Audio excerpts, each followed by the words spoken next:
আধুর সকালবেলায় যে কার মুখ দেখে উঠলাম। সকালবেলা থেকে সারা বাগান ঘুরে বেড়ালাম, একটাও কাউকে পেলাম না খাওয়ার।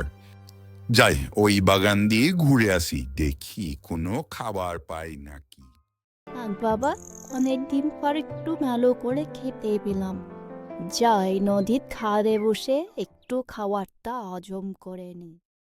ওরে বাবা রে বাবা, এখানে তো বনের রাজা ফটিকেশ্বর দাঁড়িয়ে আছে। না বাবা, ওদিকে আর যাব না, না যাওয়াটাই ভালো। যাক বাবা, অনেকক্ষণ পর একটা খাবারের ব্যবস্থা পেলাম।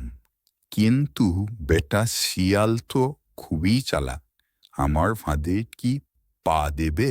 দেখি, একবার চেষ্টা করেই দেখি। ও শিয়াল ভাইয়া, ও শিয়াল ভাইয়া, কেমন আছো? অনেকদিন পর তোমাকে দেখলাম।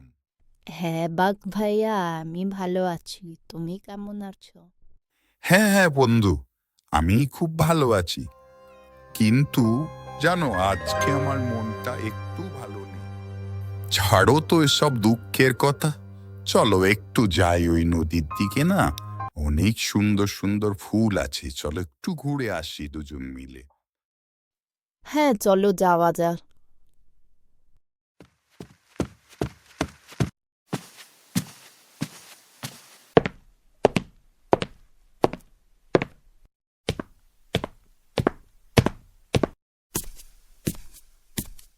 এবার মেটা শিয়ালকে বাদে পেয়েছি, একটি ঘর মুটকিয়ে খেয়ে আমার পেটটা এবার ভরে গাওয়া। হ্যালো বন্ধুরা, ভিডিওর পার্ট 2 দেখার জন্য চ্যানেলটি অবশ্যই সাবস্ক্রাইব করবেন।